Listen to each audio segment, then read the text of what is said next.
Just a little trigger warning, we are still our usual chaotic selves and this is a fun episode to listen to. But there are some segments where we do talk about domestic violence, cheating, relationships and some things that might be a little bit upsetting. So please just watch with caution. Brains on the go, but we run the show. Welcome to SlayDHD Mums. Welcome to SlayDHD Mums.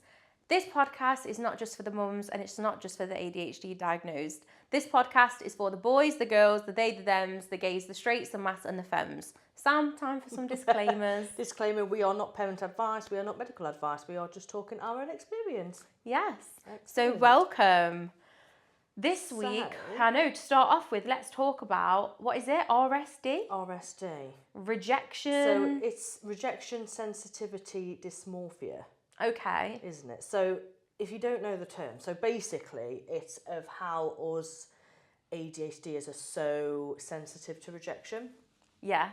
Which I feel like you absolutely will relate. I am like pro on this one. But I never knew what the term was.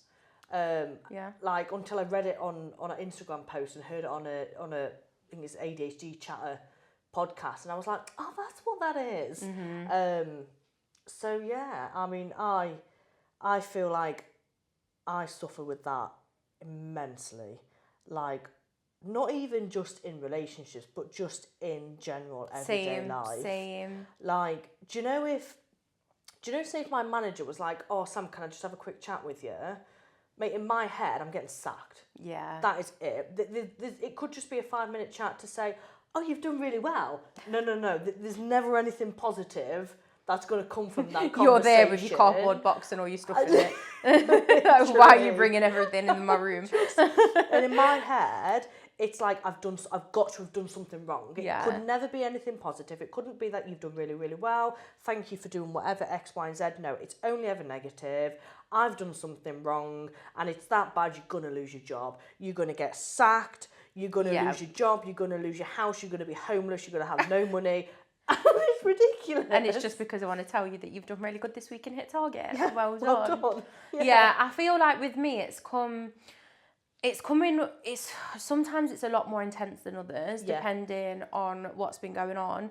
A lot of mine is from, if I'm honest, years, I think when my parents have split up. Right. And a lot of mine is, so obviously when my parents split up and then they got remarried, I was at an age where I was going into adulthood. Yeah. So when they got remarried, I think I was like 19. Right.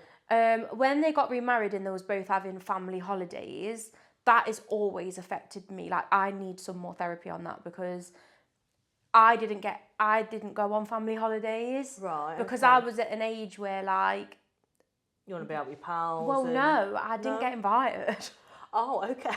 Yeah. Fair. Like, and I think that's because, and their reasoning is kind of like, you know, because you're older and you don't want to be coming on holiday with your mum and stepdad, or your dad and your stepmom. Like, you don't want to do that. Like, well, yeah, I really do. Yeah. And I think I kept saying, like, I want to come. Yeah. I want to be invited. And then something else would happen and I wouldn't be invited. And then I think something else that really, really affected me was when I split up with one of like an ex when I was younger. Yeah. We bought a house together and I had nowhere to live. Right. So I was like, you know, I need to live with like a parent. Yeah. But my mum didn't have the room. My dad lives far away. So I had to end up living like with an old manager from a previous job that offered me a room. Yeah. And that deeply, deeply, deeply upset me. Yeah. Because it's like, what do you like? And realistically, my dad offered me a space, to be fair, but he lives like junctions away. Yeah. You know what I mean? And I don't think me and my dad would do well together, living together anyway. We have a great relationship, but we're not together all the time. Yeah, we're too alike. And my mum lives in it was a 2-bedroom. They've had to try and make it a 3-bedroom using the attic. So they didn't have the space. Yeah. But in my head, it was, you don't love me. Yeah. you don't love me because I'm desperate. I need somewhere. Put me on your fucking sofa then. I will live on your sofa. Just please. Chuck me in the shed if you have to. Chuck me in the shed. Like, I need my family right now. Yeah. And it was so intense for me. I just thought, you hate me. You don't love me. You don't like me. And that's not the case because actually my mum loves me very fucking much. Oh, God. My mum adores me and she'd do anything for me. Yeah. But realistically, she had a young child at the time. Like, my sister was only 4, maybe? Yeah. No, maybe 3. Yeah. Like, and then she's got a 19-year-old that's not, I wasn't the easiest person to be around. So, but at the time, and that still sticks. Yeah. That really, really sticks because I felt so rejected and I felt so lost and so lonely. And it's like, oh my God, I've got to now live with my old manager that I love to death. Yeah. But why are you not making the space for me? And I think sometimes rejection can make you almost be a bit entitled, because I was kind of like, why won't you just make room? You should be making room for me. Yeah. And actually, no, you're 19. Yeah, You're you're 20 an years. adult. No, I was 20. So it's like, well, no, you're 20 years old. Stand on your own 2 feet. Yeah. But then I think later down the line, like my sister, like her boyfriend at the time moved in. That fucked with me because I was like, so you can make room for him, but you couldn't fucking make room for me. Yeah. And actually, it's because, well, they're living in the same room. Yeah. I'm not good. Unless you're going to bunk in bed with your sister. Like, unless I'm going to bunk with my sister, like, that's not going to happen. But I think you play on it, and actually the reality is that wouldn't have been suitable for my mum's household. Yeah. So for me, I needed to go and stand on my own 2 feet, and then, but at the time it was very like, why don't you love me? But it's also, you catastrophize it in your head as well, Yeah. don't you? Because I do, like with anything, and I think sometimes this is where I've almost, I suppose I think I've got almost like a bit of a fear to get into a relationship, because in my head you're gonna get rejected. Like, if you allow yourself to be like open and vulnerable, like, you're gonna get rejected. Like, it's like, so it's safer to just stay on my own, in my own little bubble, because whilst I'm in my own little bubble, nobody's rejected me apart from myself. Yeah. Like, do you know what I mean? Like, I think it's so hard, like you say, even in everyday life of like work, somebody said something, or even if you just like sat in somebody's, because a part of it as well, and I think you will absolutely relate to this as well, is picking up on people's energies. So somebody in that room could have a smile on their face, but they're off. You know there's something wrong, and that could be that could be that something wrong. Could be that somebody's run over the cat this morning. Sorry, that's a bit thingy, but do you know what I mean? True. It could be something that's already happened, and it's got absolutely fuck all to do with you, but you have picked up on that slight offness, and then in your head it's you. So for me, in those kind of circumstances, I'm then fishing for what I've done wrong, and it's like, I'm like, you okay? Yeah, I'm fine. Yeah, but you see him off. What have I done? It's like, and that's I'm like trying to replay everything, and then my brain's going, tell me you've done nothing wrong. And then they're getting mad, like, I've just told you I'm fine. Yeah, then people and get it's like, pissed right, off. well, you're really not fine. And then it's like, well, you're not fine now. You weren't fine before, but you're extra not fine now. And now that is because of me. Yeah. And it's just it's so hard, isn't it? Like, and it is hard. I really battled with it with one of my exes, and I always kind of vowed that I wasn't really going to bring this up on the show, but I feel like it's kind of relevant. I'm not going to go into too many details, but like, I had an ex who basically like battered me, and do you know, like, when that all sort of happened, and I still struggle with it today, of like, how does somebody do that? Like, I struggle with rejection anyway, but to then experience like domestic violence, like, how does somebody who loves you do that to you? Yeah. And then moving forward from that, it's almost like, I don't believe somebody if somebody says I love you. I'm like, you're full of shit. Yeah. There's no way you could love me. And I think your past experience, so to build a healthy relationship, you can't bring up past experiences. No. And I think it's hard not to. I just think, like, I've been single for 4 years plus now, because I just won't I've fluttered, but I just think for me, like, I'm trying to work on it of, like, I don't want to get into my past when it comes to future relationships. I think I may need to have a brief conversation because there's certain things that I've also learned along the way from sort of like dating people or whatever. There's certain things that really trigger me. So I feel like I need to voice them triggers without actually dragging up all of my past. Do you know what I mean? I think it's having that security and safety in a new relationship, and I think it's good to express at the start, I've been through it. Yeah.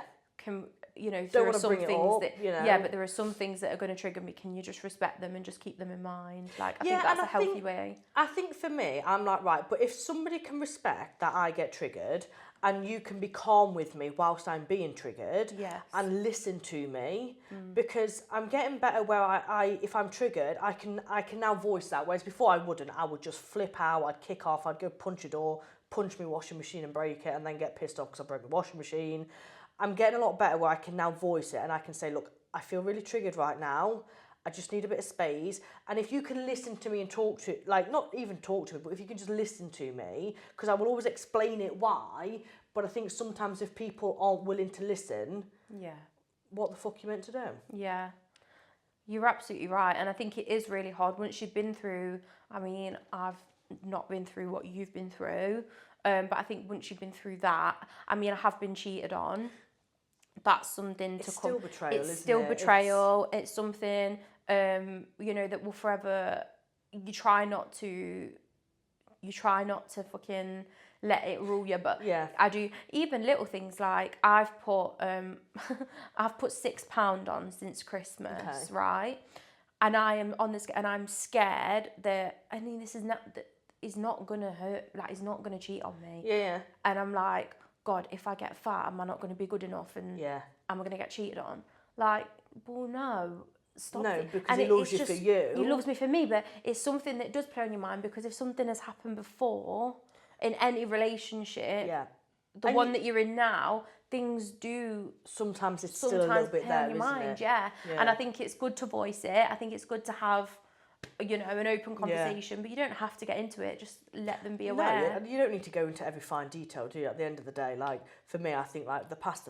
I don't, like, fuck me, I've spent fucking so much money on trying to get over this shit. Like, go to therapy, guys. Yeah, literally. Like, I'm still having it now. Like, I don't want to then start trying to go back into it and relive it. Like, no, it's done.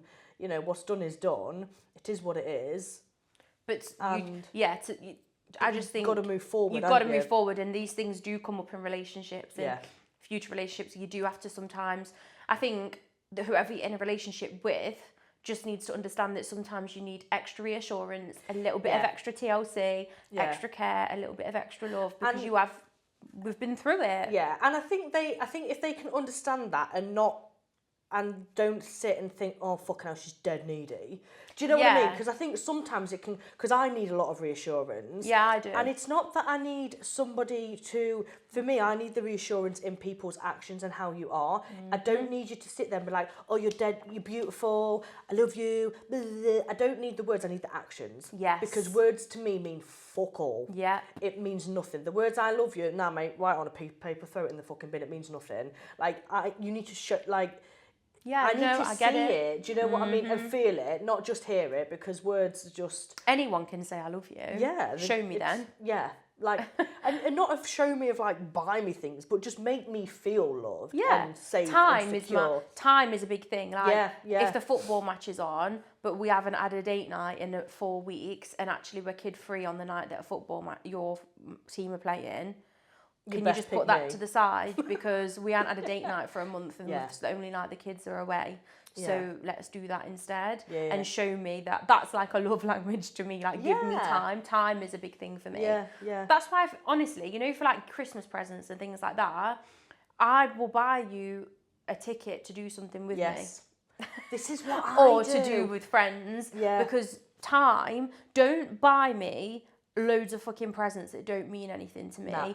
Buy me a ticket so me and you can go and spend 3 hours together watching a show or going out to dinner, or that's important. I'm very big. Me and my mum and sister, we do this quite a lot. Like, for Christmas this year, I bought me, my mum, my sister, her fella. I bought us all tickets to go to Alton Towers. Yeah. Like, because, or like, my sister's fella's really hot. He's not hot. He's the most easiest person to buy for, which then makes it hard. Yeah. I know that might sound a bit like I get what you mean. Double standards, because he's dead good with DIY and all things like that and building stuff. So, you know, you buy him a new drill. He's grateful. You buy him a pair of socks, he's grateful. Honestly, he's so grateful for anything that you give him.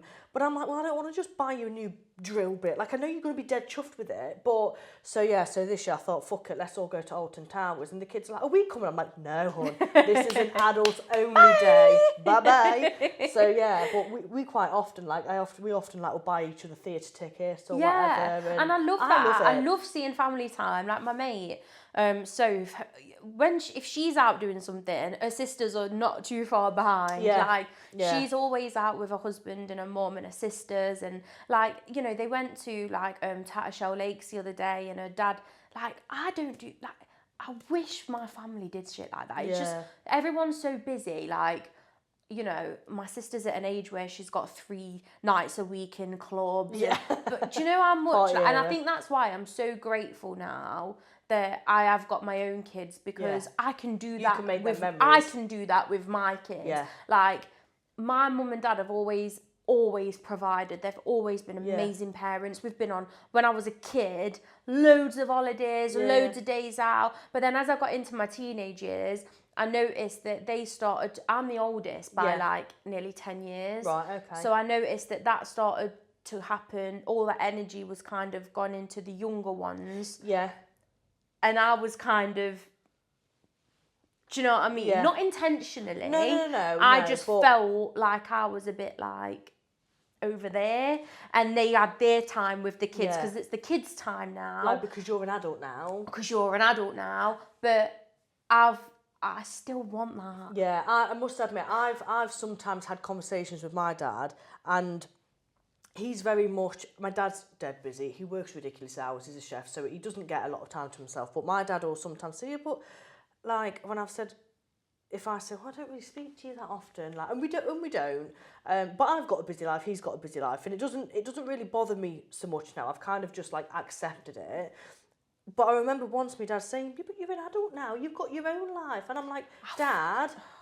But in his head, he thinks that I don't need him anymore. And I literally, and I remember I need you more than ever. I've got 2 fucking kids. You've got a kid. We've got babies. Life is stressful. I've never been on so much financial, emotional stress. I need you more than ever. Yeah. I need this family holiday more than fucking ever. And I said to my dad, and bless him, and he absolutely listened. And now, like, normally, not so much this year because we've both got too much on, but now normally in March, because his birthday's a few days before mine, he'll like come over to us, or we'll go there or whatever. We always meet up. We have about 2-3 days, and we eat out for every single meal. Yeah. It costs a fucking fortune. But like, just tell everyone what your dad does for a job. Oh yeah, he's a chef. So he's an Italian chef. He is. So yeah, anybody, if you're ever over the northeast way, get your head down to Santini's. Because Sam's dad will be cooking your pasta. He'll cook your pasta, yeah. But yeah, so when we do that, and I absolutely adore that time, because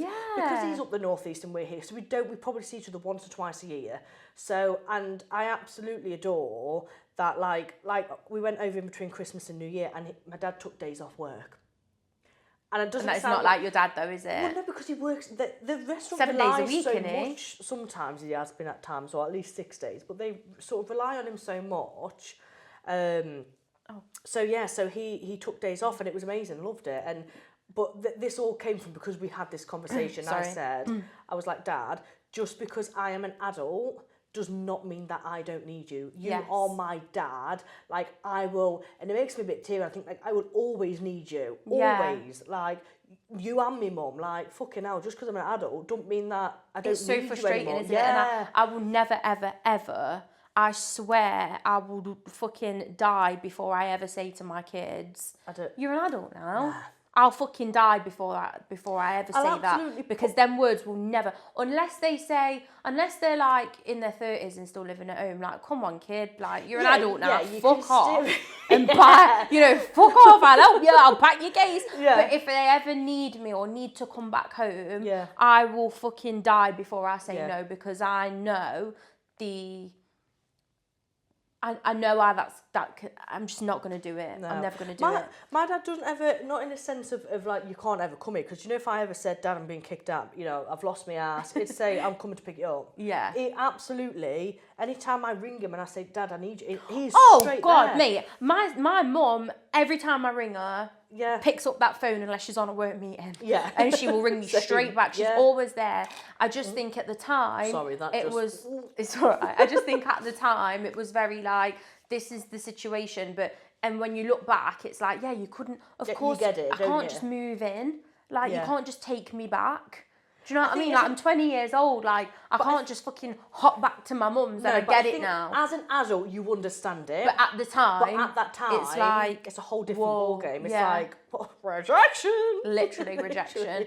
Speaking of rejection, we had a comment on the TikTok, by the way. Go on. When we put our ICKS out there and we said manual car and things like that, some guy commented saying, well, I don't drive. Some people are so horrible. Something like that. And it's like, well, sorry, you make some people feel sick. Get over it. But I know we're not doing a Galentine's edition, but Sam, we have some ICKS, right? Yeah. That came up still, that were coming through. Okay. Can we just talk about them for 2 minutes before we end this episode, please? Right. Running in slow motion, but not in a cool way. What? So basically a bloke that runs really slow. What, like trying to do Baywatch or what? Maybe.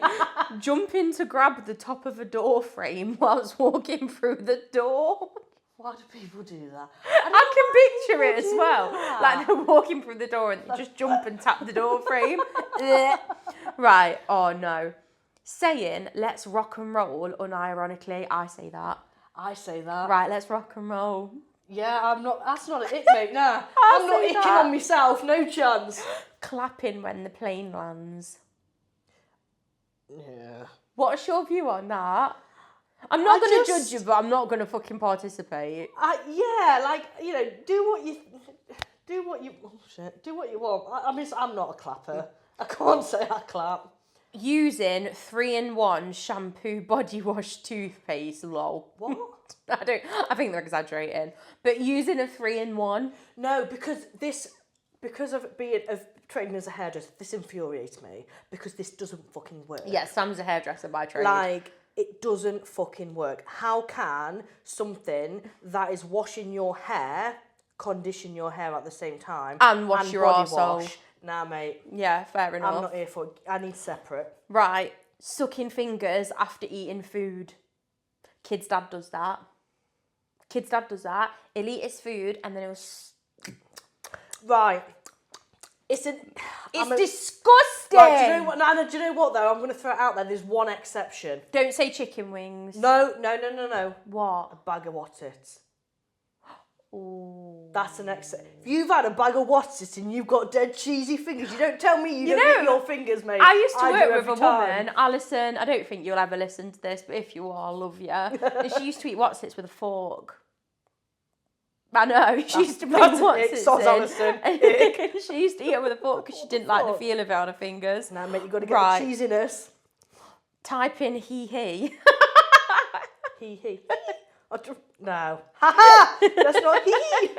I put lol or LMFAO. I'm haha. Right, let me get a couple more. Oh, this is just an ick in general. He had a full back tattoo of himself as a gladiator. Oh, no. No, I don't like that. How much do you love yourself? He ate an entire tub of tiramisu. I don't think that's an ick, mate. I think fucking fair play. You smash that tiramisu, love. That is gross. Make sure you buy 2 next time so there's a full I one for me. stood next to his car for 10 minutes while he tried to parallel park. I can't comment on that, mate. My driving's terrible. He put gum behind his ear to chew it later. Dotty, mate. Dotty, you dirty bastard. Foul. He said, go home. He said, please, and put his hand in the prayer position. Please. She even spelled please with a W. Please. Mate, if a guy did that, but I shit you not, mate. Do you know what I would do? I'd drop kick him in the head. No, fuck off, please. No. Right, no last chance. one. Oh, God. He said, your best friend's got her eyes on me. Seems like you have competition and laugh. Fuck off. Grow up. Nah. Grow up. Honestly, if a guy says that to me, mate, you best believe I'm booting you out the door. Fuck off. Seems we have competition. How old are you? 12? Do you know what I mean? I have been with a guy before that kept going on about my mum. Stop it. Swear to God. Yeah, but your mum's a MILF though. Kel's fit. Right, she is. Disclaimer, my mum's a proper MILF. And all through school, all I ever got was George Culligan's mum. George's mum has got it going on. She has. You know what? She always has. Yeah. She always has, and I'll give it to her. It used to piss me off at school. Yeah. But I'll give it to her. She's slaying. She's fucking stunning. But do you know what? Disgusting and humiliating and horrible it is when you're dating a guy that continuously talks about how fit your mum is and said, do you think you'll look like her when you're her age? What's it, only with me in the hope that I'm going to look like my mum when I'm her age? Do you know what I mean? No. I already look like the bitch anyway. Yeah, you do. We do. We have so many similar. Really I'm just a younger and harder version. No, I'm not. I'm not at all. I'm really not. But do you know what I mean? Like, what an ick. How can you get more grim than that? Oh, last ick. Yeah. I know someone who's with a man that has a tattoo of his mum on his thigh. His mum's not dead. How do you feel about that? Mummy's boy. Do you want a nappy to put on as well? No. Ick.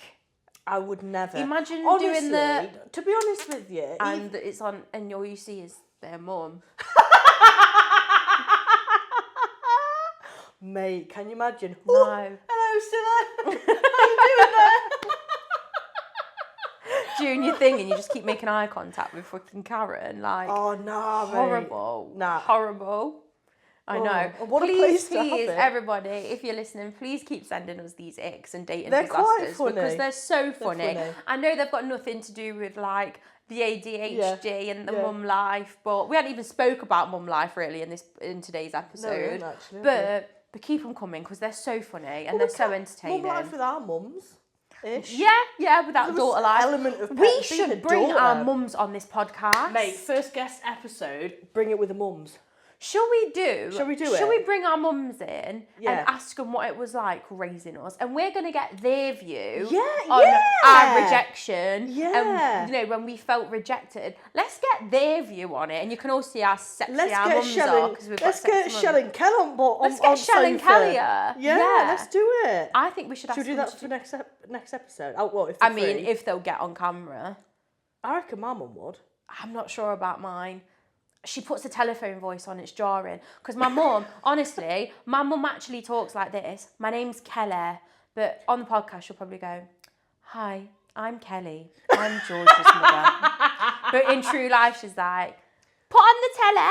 My name's Kelly. Yeah, so I'm going to have to say to her, be authentic. Yeah. You know, like when David Beckham said to Victoria Beckham, be honest. Yeah. Be honest. Yes. That's what we're going to have to do to Kel with a telephone voice. We'll tell her. Yeah, and we'll tell Shell and Kel that they need to get on and talk about raising us and what it was like. My mum's just as much of a potty mouth as I am, to be honest with you. Swear to God, I inherited your mum's joke. But yeah, I think we should bring them on. Let us know what you all think, guys. Should we bring on the mums? Yeah, should we bring the mums in? Should we do a SlayDHD Mums and Daughters Day?